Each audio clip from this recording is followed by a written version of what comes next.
Manuel Ugarte fue algo más que uno de los tantos olvidados en forma intencional por la historia oficial.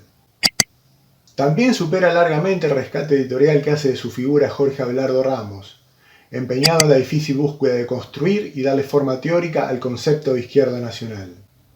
Manuel Ugarte fue esencialmente un pionero en una cuestión fundamental. Le cupo la misión de ser uno de los primeros en alertar, allá por principios del siglo XIX, sobre la política imperialista de los Estados Unidos de América. La concepción imperialista del país del norte, que amenazaba y amenaza a su patio trasero, América Hispana, Ugarte la escribe y transforma inmediatamente en casi una contradicción dialéctica. Plantea, por un lado, la amenaza norteamericana y enfrenta a esta la necesidad lógica de oponerse a partir del concepto de patria grande, como trinchera de resistencia. Hago un alto momentáneo para pedirte que por favor le hagas caso a don Raúl y te suscribas al canal, pongas me gusta y hagas todas esas cosas que YouTube pide para que un canal sea más grande. Desde ya te agradezco mucho. Todo esto mientras, en forma paralela, denuncia la invasión y apropiamiento de territorio a Nicaragua, Cuba y especialmente México, la gran víctima estadounidense. Por eso, en 1901, Ugarte escribe en referencia a este tema. Bajo pretexto de protección a ciertos estados los anexa y sería conveniente calmar sus apetitos. Todo esto en clarísima referencia a las consecuencias del accionar del destino manifiesto norteamericano. Por eso, y abordando este tema, en los primeros decenios del siglo pasado hay abundante bibliografía de Ugarte al respecto, abordando estos temas, la cual ha pasado prolijamente a segundo plano, vaya a saber por qué designio. Es entonces debido a esto, a la crítica del país del norte, sumado a sus reparos al libre comercio, una cosa que deviene especialmente la otra, fueron los temas que provocaron desacuerdos con la línea del socialismo autóctono. Cabe mencionar que Manuel Ugarte era de familia acomodada, por lo tanto poseía un buen pasar económico. Por eso, cuando se afila al Partido Socialista en 1903, a sus 28 años, ya había acumulado experiencia de haber viajado por Europa y por los Estados Unidos de América.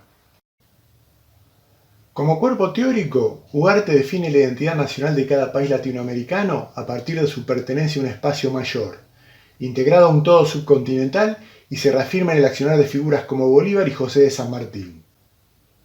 Al mismo tiempo que identifica desafíos comunes en ese presente.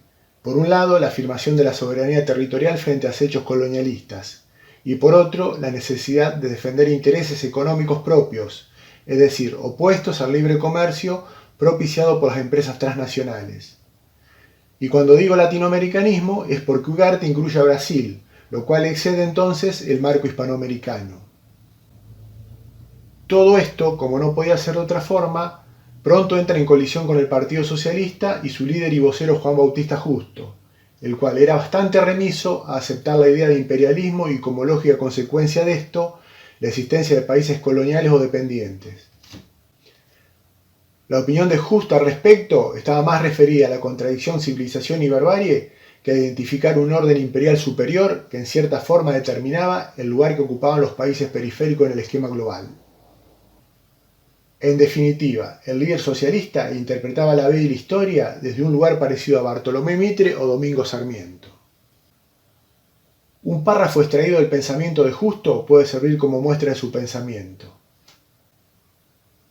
Este decía: nada extraño, pues, que a mediados del siglo pasado la exuberante civilización norteamericana, en 2 pequeñas expediciones militares, quitara extensos territorios, no al pueblo de México, formado por miserables y esclavizados peones.